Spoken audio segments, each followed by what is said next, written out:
Salut, c'est Alex, salut les jeunes pousses, j'espère que vous allez bien et on se retrouve aujourd'hui pour une nouvelle vidéo où on va parler ensemble de quelque chose que vous avez peut-être déjà utilisé, ça j'en suis quasiment sûr, il y en a à peu près partout, il y en a dans tous les foyers, il y en a à peu près dans 90% des foyers en France, il y en a dans les cantines scolaires, il y en a au travail, il y en a partout, c'est le micro-ondes et on va voir ensemble une technique, une astuce pour être en meilleure santé en n'utilisant pas le micro-ondes. Je pense que vous vous en doutez, le micro-ondes, on en parle souvent comme un truc qui va détruire les nutriments et en fait il y a des études qui montrent que l'utilisation du micro-ondes vient réduire l'apport nutritionnel des nutriments. Donc il y a des études qui ont été faites et qui montrent que par exemple si on prend un brocoli, entre un brocoli qui est cuit à la vapeur, un brocoli qui est cuit dans l'eau et un brocoli qui est cuit au micro-ondes, on va pas du tout avoir le même nombre de nutriments et le même nombre de vitamines qui restent à la fin dans notre brocoli. Donc le pire, normalement, théoriquement, c'est la cuisson au micro-ondes parce que là ça va détruire jusqu'à 80 à 90% des nutriments qui sont contenus dans le brocoli. Ensuite vient la cuisson à l'eau. Pourquoi? Parce qu'en fait la cuisson à l'eau, donc déjà on fait aussi monter en température le brocoli, donc en montant en température les vitamines et notamment la vitamine C qui est certainement la vitamine la plus sensible à une augmentation de la température, c'est-à-dire que dès qu'on fait chauffer de la vitamine C, dès qu'il y a un aliment qui contient de la vitamine C et qu'on le fait chauffer, les 3/4 du temps, dans 80% des cas, la vitamine C va être détruite, voire dans la meilleure partie des cas, juste désagrégé et il en restera encore un petit peu mais très faiblement. Et donc le micro-ondes, donc c'est le pire. Pourquoi? Parce que ça fait monter très rapidement en température en venant exciter en fait les particules d'eau, les molécules d'eau, ça vient les exciter. Donc les molécules d'eau rentrent en résonance et du coup en rentrant en résonance, elles se frottent très fort les unes aux autres, ce qui dégage énormément de chaleur très rapidement à l'intérieur même du nutriment. Pour ce qui est de la cuisson à l'eau, là on est plutôt dans un phénomène où en fait donc on fait monter en température, si peu qu'on fasse cuire en plus à la cocotte minute, donc dans l'eau sous pression, ce qui fait que l'eau au lieu d'être à 100 degrés, elle peut monter jusqu'à 100, 120 voire 140 degrés parce qu'on fait monter la pression. Donc là c'est un phénomène physique, mais si on fait monter la pression à l'intérieur d'une enceinte, alors le point d'ébullition monte, ce qui fait que on peut avoir des températures jusqu'à 120 degrés. À ce moment-là vraiment les vitamines résistent encore moins bien à la température, donc résistent encore moins bien à cette cuisson et du coup se détériore encore plus vite. Et en plus de ça, donc comme on les a cuits dans l'eau, l'eau va venir finalement puiser ces vitamines, va puiser les nutriments, donc ils vont se diluer dans l'eau et l'eau de la cuisson, généralement on la garde pas, on la jette. Dans le meilleur des cas, on va arroser ces plantes avec, donc à la limite c'est nos plantes qui vont prendre les vitamines et les minéraux, mais c'est pas nous. Donc la cuisson à l'eau est à éviter dans la majeure partie des cas et moi ce que je vous recommande le plus, c'est d'utiliser la cuisson à la vapeur. La cuisson à la vapeur, par exemple pour le brocoli, entre le micro-ondes qui détruit jusqu'à 90% des nutriments, la cuisson à l'eau qui détruit jusqu'à 50% des nutriments, la cuisson à la vapeur, elle ne détruit que jusqu'à 20% des nutriments d'après les études. Donc c'est meilleur pour la santé finalement parce qu'on va avoir plus de nutriments, qu'on va apporter plus de nutriments à notre corps, donc on sera en meilleure santé sur le long terme. Ça c'est évidemment si vous voulez manger cuit. Vous pouvez manger cru et moi je vous invite également si vous voulez à manger cru, c'est le meilleur moyen d'avoir tous les nutriments. Et si vous pouvez vous faire des jus de légumes, évidemment, c'est le meilleur moyen d'avoir tous les nutriments. Mais on a évidemment tous envie de manger cuit. Enfin, moi, j'adore personnellement la cuisine et j'adore faire cuire des légumes. Ce que je veux vous conseiller aujourd'hui, c'est une petite technique en fait pour être en meilleure santé sur le long terme, c'est d'éviter le micro-ondes au maximum. Le midi, je ne sais pas si vous êtes étudiant ou si vous travaillez, si vous avez une cantine ou non, si vous devez emmener votre boîte avec votre repas du soir ou non pour manger le midi. Donc, si vous avez un micro-ondes sur place, déjà, si vous voulez vous servir du micro-ondes et que vous voulez donc manger chaud, utilisez un récipient en verre. Pourquoi? Parce que le plastique, on l'a déjà vu, le plastique à haute température a tendance à relâcher tous les éléments qui sont toxiques, qui sont contenus en lui dans la nourriture qu'on va manger. En fait, déjà, de manière naturelle, le plastique est soluble dans l'eau à température ambiante. Enfin, en tout cas, les composés du plastique sont solubles dans l'eau à température ambiante, donc c'est-à-dire entre 20 et 25 degrés. Donc, si on fait chauffer le plastique au-dessus de 25 degrés, donc typiquement dans un micro-ondes au-dessus de 25 degrés, on va facilement atteindre les 60 voire les 80 degrés dans un micro-ondes. Le plastique va transmettre tout ce qui est bisphénol A.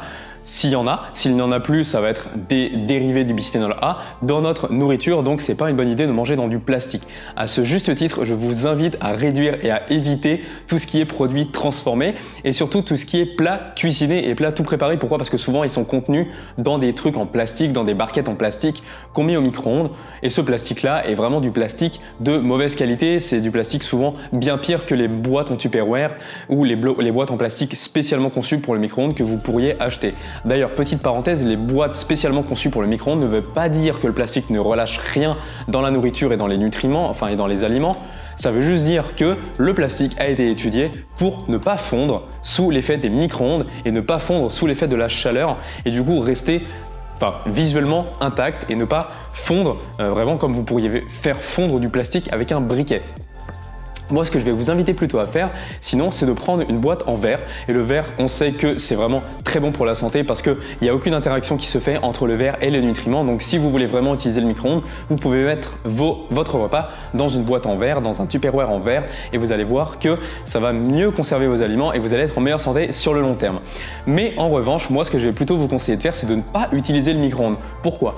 Parce que le micro-ondes va venir détruire des nutriments. Si vous avez utilisé le micro-ondes une seule fois, il y a des études aussi qui montrent qu'une cuisson très rapide au micro-ondes peut conserver autant de nutriments qu'une cuisson à la vapeur parce que là ça va être très rapide. Donc finalement c'est pas tant uniquement l'exposition à la température mais c'est aussi la durée de l'exposition. Donc finalement une cuisson très longue à la vapeur va être moins bonne qu'une cuisson très rapide au micro-ondes sur un plan nutritionnel et sur un plan des vitamines. On peut évidemment remettre en cause les particules, l'excitation des molécules d'eau. Il y a des études aussi qui montrent qu'il faudrait attendre 30 secondes pour manger un plat qui sort du micro-ondes parce que les molécules d'eau sont encore excitées, donc elles bougent encore dans tous les sens. Et nous, si on les met dans notre corps, ce n'est pas nécessairement très bien pour la santé. Donc, ce que je voulais dire par là, c'est que si vous avez fait cuire vos aliments une seule fois au micro-ondes et que vous les mangez tout de suite, ça peut encore passer, mais ce qu'on fait souvent, c'est qu'on fait le repas le soir, la veille au soir, pour le lendemain midi. Donc vous avez déjà fait cuire vos aliments, que ce soit à la vapeur, à l'eau ou au micro-ondes ou dans une poêle. Donc vous avez déjà fait perdre une partie des nutriments, des vitamines et vous les avez déjà détériorés. Et ensuite, le midi, vous allez le faire réchauffer au micro-ondes. Donc vous allez redétruire encore une fois les nutriments et là, vous allez vraiment manger ce qu'on appelle des calories vides. Il n'y aura rien dedans à part à la limite des protéines, des glucides et des lipides. Donc ce que je vous invite à faire, c'est à vous habituer à manger froid parce que finalement, c'est pas si grave de manger froid. On a toujours l'impression que manger froid, ça va être mauvais pour la santé et on va moins bien digérer. Mais en fait, c'est pas vrai. Ça va entraîner votre corps aussi à digérer quelque chose de plus froid. Votre corps qui était habitué à produire uniquement certaines enzymes pour digérer les aliments chauds, il va devoir s'habituer à produire des enzymes pour digérer les aliments froids. Moi, ça fait maintenant plus de 6 mois que je mange froid tous les midis et je vous assure que j'ai absolument aucun problème de digestion. Donc je vous invite à faire le test pour vous. C'est le meilleur moyen de savoir si ça vous convient. Et si le midi, vous avez peur de manger froid, de mal digérer ou si vous aimez bien manger votre repas chaud, par exemple si vous avez fait des pâtes, un gratin, je ne sais quoi chaud, alors faites-vous une salade pour le midi. Au moins, vous n'aurez aucune excuse pour pas la manger froide. Je sais en hiver, vous pouvez peut-être avoir envie de faire autre chose qu'une salade, mais moi je vous assure que même la soupe froide, c'est vachement bon. Donc j'espère que ce petit life hack, mais qui est vraiment tout simple à faire, vous aura été utile et vous sera utile sur le long terme. Donc évitez d'utiliser le micro-ondes, surtout mettez vos aliments dans des boîtes en verre pour les conserver. Si vous achetez par exemple des bocaux en verre où dedans il y avait quelque chose que vous cuisinez, gardez le bocal et ensuite utilisez ce bocal-là pour transporter votre nourriture. Ça vous évite d'acheter quelque chose, souvent c'est assez étanche et donc ça vous permet de le mettre dans un sac et de ne pas avoir à acheter un truc en verre. Donc vous pouvez faire des économies là-dessus. Ensuite, évitez le micro-ondes et évitez les plats préparés à mettre au micro-ondes. C'est vraiment du bullshit. Moi, je voudrais pas trop critiquer les gens qui font ce genre de régime parce que je ne m'y connais pas assez, mais il y avait le régime Comme J'aime. Donc ça, c'est un régime en fait où les gens participent à un programme et on leur envoie des plats tout préparés qu'ils peuvent juste mettre au micro-ondes pour les manger derrière.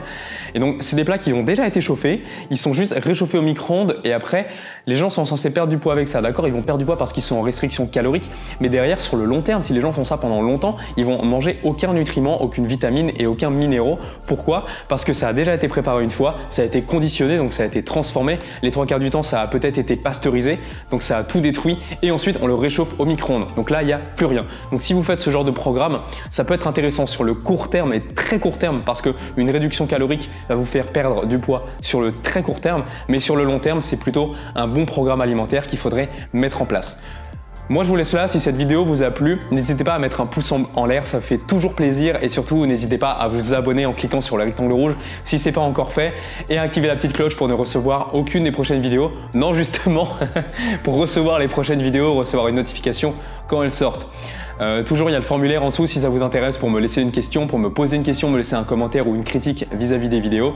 Et évidemment, un commentaire, moi je serais ravi d'avoir vos retours sur le micro-ondes si vous en savez plus que ce que je viens de dire ou si vous utilisez le micro-ondes tous les jours, essayez de me le dire dans les commentaires, pourquoi pas, ça peut être intéressant d'en discuter ensemble ou de voir la discussion que vous pouvez avoir tous ensemble.